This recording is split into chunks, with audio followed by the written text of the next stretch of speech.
जय हिंद साथियों। Good morning. उड़ान मास्टर क्लासेस में आप सभी का स्वागत है। सबसे पहले तो आप सभी माताओं और बहनों को करवा चौथ के पर्व की हार्दिक शुभकामनाएं। जैसा कि आप सभी जानते हैं कि आपकी परीक्षा के दृष्टिकोण से लगातार पेट दनादन सीरीज के नाम से आपको टेस्ट दिए जा रहे हैं और जिसका आज ये 28वां वीडियो है। इससे पहले आपको 27 वीडियो दिए जा चुके हैं। जिन्होंने अभी तक भी नहीं देखा है तो प्लीज़ आप जाइए। केवल 10 से 15 मिनट की वीडियोज होती हैं, टेस्ट होते हैं। उसमें आपको कई करंट अफेयर के 40 क्वेश्चन मिल जाते हैं और जीके जीएस के 25 क्वेश्चन मिल जाते हैं। तो उससे जाइए और आप उससे क्विक अभ्यास रिवीजन कर सकते हैं। और जैसा कि आप सभी जानते हैं कि कल हमारा बर्थडे भी है, तो चाहे तो आप सभी अपने साथियों को जोड़ लीजिए और जल्द से जल्द अगर चाहते हैं कि हम थोड़ा और आपके लिए मेहनत करें और थोड़ा वो करें और कुछ आपके लिए सरप्राइज हम आपके लिए कल दें, तो 5,000 तो ज़रूर आप संख्या पहुंचा दीजिए। वैसे ज़्यादा कोई प्रेशर नहीं है, आप अपना पढ़ते रहिए, कोई ऐसी तनाव वाली बात मत रखिएगा। चलिए दोस्तों, शुरू करते हैं। पहला क्वेश्चन आज का है, प्राचीनतम वेद कौन सा है? ऋग्वेद, अथर्ववेद, यजुर्वेद, सामवेद। तो ये तो आप सभी को पता होगा कि जो प्राचीनतम वेद होता है वो होता है ऋग्वेद। ठीक है। और सबसे बाद का जो वेद है वो है अथर्ववेद। ऋचाओं जो जो आपका ऋग्वेद है उसमें ऋचाएँ होती हैं। ठीक है। ऋचाओं के क्रमबद्ध ज्ञान संग्रह को ऋग्वेद कहते हैं। इसमें 10 मंडल हैं, 1028 सूक्त हैं, 10,462 ऋचाएँ हैं। अच्छा, ऋग्वेद के पढ़ने वाले पुरोहित को होत्र कहते हैं। तो राइट आंसर इसका क्या हो जाएगा? ऋग्वेद। और जबकि सबसे नवीनतम हो जाएगा अथर्ववेद। नेक्स्ट क्वेश्चन है, विक्रम संवत प्रारंभ हुआ 57 ईसा पूर्व, 78 ईसा पूर्व, 57 ईस्वी में या 78 ईस्वी में? मोस्ट इंपॉर्टेंट क्वेश्चन है, इसके बताइएगा क्वेश्चन। जी हाँ साथियों, जो विक्रम संवत है वो एक अत्यंत प्राचीन संवत है। विक्रम संवत के जो प्रणेता थे सम्राट विक्रमादित्य को माना जाता है, जिन्होंने लगभग 2068 वर्ष पूर्व यानी कि 57 ईसा पूर्व में विक्रम संवत को प्रारंभ किया था। राइट आंसर हो जाएगा 57 ईसा पूर्व में। नेक्स्ट क्वेश्चन है, निम्नलिखित किन सम्राटों के शासनकाल में भारत का पहला मुद्रा रुपया मुद्रित हुआ? बताइए साथियों। जो शेरशाह सूरी का शासनकाल था उसमें आधुनिक भारत का, यह कहते हैं कि मध्य भारत का पहला मुद्रा जो रुपया हुआ था वो जारी किया गया था। ऐसा कह सकते हैं कि वो आज के रुपया का अग्रदूत था। ठीक है। और शेरशाह की मुद्रा व्यवस्था जो थी वो अत्यंत विकसित थी। उसने क्या किया था, 178 ग्रेन का चांदी का रुपया चलाया था और 350 ग्रेन का तांबे का दाम चलाया था। उसके समय में लगभग 23 टकसालें थीं। टकसालें किसे कहते हैं? जहाँ पर मुद्रा की छपाई का कार्य होता है।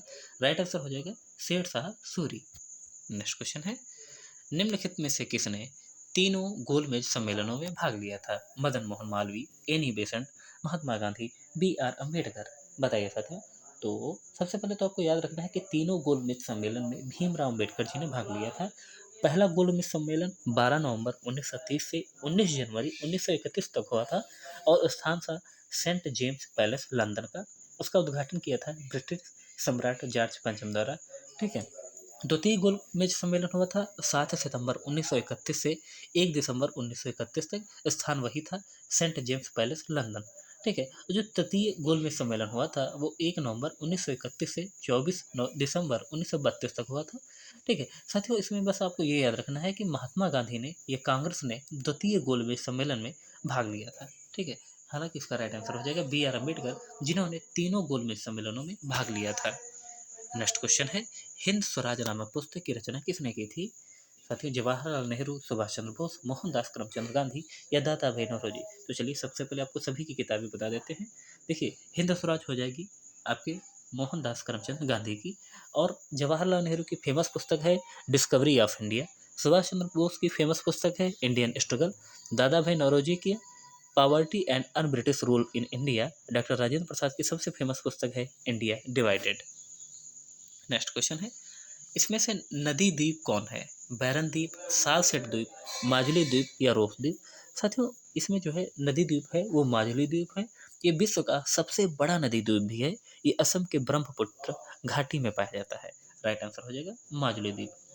पश्चिमी घाट हैं, पर्वत हैं, पठार हैं, पठारों का ढलान है या पहाड़ियाँ हैं? साथियों, जो पश्चिमी घाट हैं ये हमारे पठारों का ढलान है। ठीक है। जो गुजरात और महाराष्ट्र की सीमा से शुरू होकर गोवा, कर्नाटक, केरल, तमिलनाडु से होते हुए कन्याकुमारी में समाप्त हो जाती हैं। ये उत्तर से दक्षिण तक लगभग 1600 किलोमीटर लंबा है पश्चिमी घाट। नेक्स्ट क्वेश्चन है, निम्न में से किसे हिंद महासागर के सबसे गहरे बिंदु के रूप में जाना जाता है? मरीना ट्रंच, सुंडा ट्रंच, प्यूर्टो रिको ट्रेंच या साउथ सैंडविच ट्रेंच। साथियों, जो हिंद महासागर का सबसे गहरा गर्त है या बिंदु है उसे बोलते हैं डायमेंटिना गर्त, जिसकी लंबाई जो गहराई है वो 8,407 मीटर है। उसके बाद आता है आपका सुंडा गर्त। ठीक है, विकल्पों के अनुसार इसमें आपका वो तो दिया नहीं है डायमेंटिना, इसलिए आपका सही हो जाएगा सुंडा गर्त। अब इसमें जैसे मान लें कि अगर ये पूछा जाएगा कि सबसे गहरा गर्त कौन सा है, वो है आपका मेरियाना, वो आपका पड़ता है प्रशांत महासागर में।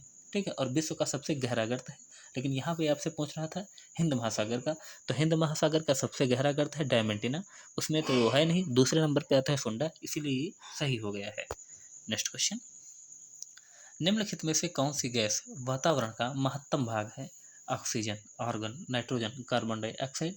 तो आप सभी जानते हैं वातावरण में जो नाइट्रोजन का प्रतिशत है वो है आपका 78.08% और ऑक्सीजन की मात्रा जो है 20.95% है।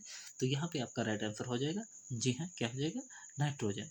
नेक्स्ट क्वेश्चन है, विश्व का सबसे ऊंचा झरना स्थित है कनाडा में, गुयाना में, वेनेजुएला में, ऑस्ट्रेलिया में। तो सबसे पहले तो आपको याद रखना है कि विश्व का सबसे ऊंचा झरना कौन सा है, वो है आपका एंजल्स झरना, जो लगभग आपका 979 मीटर ऊंचा है। ठीक है, और जो कि कानियामा राष्ट्रीय उद्यान वेनेजुएला में है। ठीक है, राइट आंसर हो जाएगा वेनेजुएला में। नेक्स्ट क्वेश्चन है, भारतीय संविधान के किस संशोधन अधिनियम में मतदान की उम्र 21 से घटाकर 18 कर दी? 1992 का 73वां संशोधन अधिनियम, 2002 का 86वां संशोधन अधिनियम, 1993 का 74वां संशोधन अधिनियम या 1989 का 61वां संशोधन अधिनियम। साथियों, इसका राइट आंसर हो जाएगा जो भारतीय संविधान का 61वां संशोधन अधिनियम हुआ था 1989, उसके द्वारा अनुच्छेद 326 में संशोधन किया गया था कि मताधिकार की आयु 21 से घटाकर 18 वर्ष कर दी गई थी। राइट आंसर हो जाएगा डी विकल्प। नेक्स्ट क्वेश्चन है, अनुसूचित जनजाति के संरक्षण के लिए एक क्षेत्र को अनुसूचित क्षेत्र के रूप में घोषणा करने की शक्ति किसके पास होती है? भारत के प्रधानमंत्री, भारत के राष्ट्रपति, राज्य के मुख्यमंत्री या भारत के उपराष्ट्रपति? बताइए साथियों, क्या राइट आंसर हो जाएगा? जी हाँ, ये जो घोषणा करने की शक्ति होती है वो हमारे भारत के राष्ट्रपति के पास होती है। नेक्स्ट क्वेश्चन है, the imperial bank of India को राष्ट्रीयकरण के पश्चात क्या नाम दिया गया? भारतीय reserve bank, bank of India, Indian overseas bank या भारतीय स्टेट बैंक? देखिए, जो the imperial bank of India था उसका राष्ट्रीयकरण के बाद नाम हुआ था भारतीय स्टेट बैंक। ठीक है, इसका राष्ट्रीयकरण हुआ था 30 अप्रैल 1955 को हुआ था। इसका मुख्यालय मुंबई में है। ये भारतीय महाद्वीप में सबसे पुरानी और सबसे बड़ी कॉमर्शियल बैंक है। ठीक है, 1955 के बाद ही इसे स्टेट बैंक ऑफ इंडिया का नाम दिया गया था। राइट आंसर हो जाएगा डी। नेक्स्ट क्वेश्चन है, 2011 की जनगणना रिपोर्ट के अनुसार प्रति वर्ग किलोमीटर में भारत की जनसंख्या घनत्व है 372, 362, 382 या 225? साथियों, 2011 की जनगणना के अनुसार प्रति वर्ग किलोमीटर में भारत का जनसंख्या घनत्व है 382 व्यक्ति प्रति वर्ग किलोमीटर। ठीक है, नेक्स्ट क्वेश्चन है, किसका तरंग दैर्घ्य सबसे अधिक होता है? नीला, हरा, पीला, नारंगी? देखिए साथियों, जो सूर्य के प्रकाश में जो होता है बैंगनी रंग जो होता है उसकी तरंग दैर्घ्य सबसे कम होती है और प्रकीर्णन सबसे अधिक होता है। ठीक है, लाल रंग जो होता है उसकी तरंग दैर्घ्य सबसे अधिक होती है और प्रकीर्णन सबसे कम होता है। ठीक है, तो राइट आंसर क्या हो जाएगा? जी हाँ, राइट आंसर आप सभी का हो जाएगा, तरंग दैर्घ्य जो सबसे अधिक हो जाएगा नारंगी हो जाएगा। नेक्स्ट क्वेश्चन है, जल स्थानांतरण के सिद्धांत की खोज का प्रतिपादन इनमें से किसने किया? बताइए साथियों, जल स्थानांतरण के सिद्धांत की खोज का प्रतिपादन किसने किया? न्यूटन, आर्किमिडीज, जॉन डाल्टन या केपलर? साथियों, जल स्थानांतरण के सिद्धांत की खोज का प्रतिपादन किया था आर्किमिडीज ने। इन्होंने क्या प्रतिपादन किया था कि जब कोई वस्तु किसी द्रव में पूरी अथवा आंशिक रूप से डुबोई जाती है तो उसके भार में कुछ कमी प्रतीत होती है। भार में ये जो आभासी कमी वस्तु द्वारा हटाए गए द्रव के बराबर होती है। नेक्स्ट क्वेश्चन है, गोबर गैस में मुख्यतः कौन सी गैस होती है? साथियों, गोबर गैस में मुख्यतः जो होती है आपकी मेथेन गैस होती है, जिसका प्रतिशत लगभग 75% होता है। नेक्स्ट क्वेश्चन है, निम्नलिखित में से कौन सा विकल्प शरीर का सबसे बड़ा आंतरिक अंग है? गुर्दा है, पेट है, जिगर है या फेफड़ा है? साथियों, जो शरीर का सबसे बड़ा आंतरिक अंग होता है ये आपका होता है यकृत, जिसे हम जिगर बोलते हैं। राइट आंसर हो जाएगा सी विकल्प। मलेरिया की दवा कुनैन किस वृक्ष से प्राप्त की जाती है? सिनकोना, बरगद, नीम या यूकेलिप्टस? साथियों, जो मलेरिया की दवा कुनैन होती है, एक दक्षिण अमेरिकी पेड़ है सिनकोना, उसकी छाल से तैयार की जाती है। यूरोप में लगभग वही 16वीं शताब्दी में इसका सबसे पहले प्रयोग किया गया था। राइट आंसर हो जाएगा सिनकोना। नेक्स्ट क्वेश्चन है, अंतरिक्ष में भेजा गया भारत का पहला उपग्रह था भास्कर, रोहिणी, आर्यभट्ट या एप्पल। साथियों, भारत का अंतरिक्ष में प्रक्षेपित प्रथम उपग्रह था आर्यभट्ट। इसका प्रक्षेपण तत्कालीन सोवियत संघ के कापुस्तनिक यार प्रक्षेपण केंद्र उस प्रक्षेपण यान का नाम था कॉस्मोस 3M, उसके द्वारा 19 अप्रैल 1975 को किया गया था। तो राइट आंसर हो जाएगा आर्यभट्ट। नेक्स्ट क्वेश्चन है, स्वच्छ भारत अभियान जिसमें आम सफाई के साथ बड़ी संख्या में शौचालयों का निर्माण होना है का शुभारंभ कब किया गया? 15 अगस्त 2014, 28 अगस्त 2014, 25 सितंबर 2014 या 2 अक्टूबर 2014। साथियों, स्वच्छ भारत अभियान 2 अक्टूबर 2014 को गांधी जयंती के शुभ अवसर पर, जिसमें आम सफाई के साथ बड़ी संख्या में शौचालयों का निर्माण होना था, उसका शुभारंभ किया गया था। ठीक है, 2 अक्टूबर 2014। साथियों, अगर आपको वीडियो पसंद आ रहा हो तो लाइक ज़रूर करें। और कल जहाँ तक हम सोच रहे हैं कि आपने अगर जो 5000 की संख्या पूरी कर दी तो हम आपके लिए कुछ स्पेशल भी आपके लिए सरप्राइज हम खुद आपके लिए लेके आएंगे। ठीक है, आपका गिफ्ट बस यही है कि बस ये संख्या 5000 करवा दीजिए। कोई, लेकिन फिर वही बात है, कोई प्रेशर नहीं है। ठीक है, आराम से बस आप पढ़ते रहिए, बाकी तो हम क्लासेस आपको दे ही रहे हैं। नेक्स्ट क्वेश्चन है, उत्तर प्रदेश में अगस्त 2021 में किस स्थान पर आयुष विश्वविद्यालय की आधारशिला रखी गई? गोरखपुर, देवरिया, अयोध्या या प्रयागराज? बहुत अच्छा क्वेश्चन है, बताइए साथियों। जी हाँ, 28 अगस्त 2021 को उत्तर प्रदेश के गोरखपुर जिले में राष्ट्रपति रामनाथ कोविंद ने आयुष विद्यालय की आधारशिला रखी थी। राइट आंसर हो जाएगा गोरखपुर।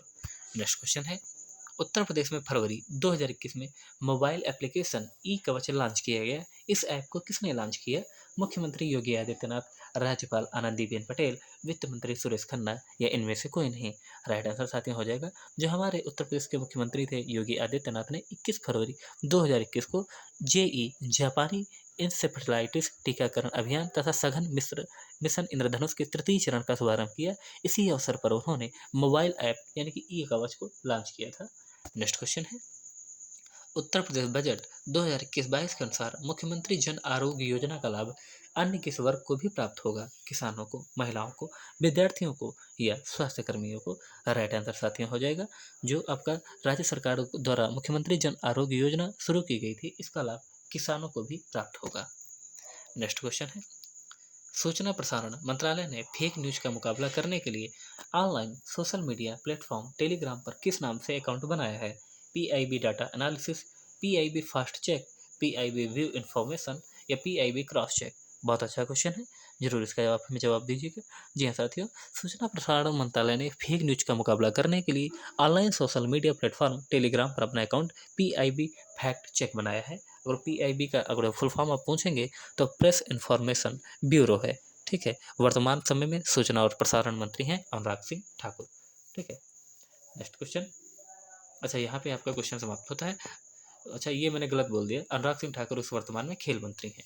ठीक है दोस्तों, यहाँ पे आपका एक वीडियो समाप्त होता है। आपके कितने क्वेश्चन सही हुए आप हमें कमेंट करके जरूर जवाब दीजिएगा, और चैनल को सब्सक्राइब जरूर कर लें ताकि आपको आने वाली सारी वीडियो का नोटिफिकेशन सबसे ज़्यादा पहले मिलता रहे।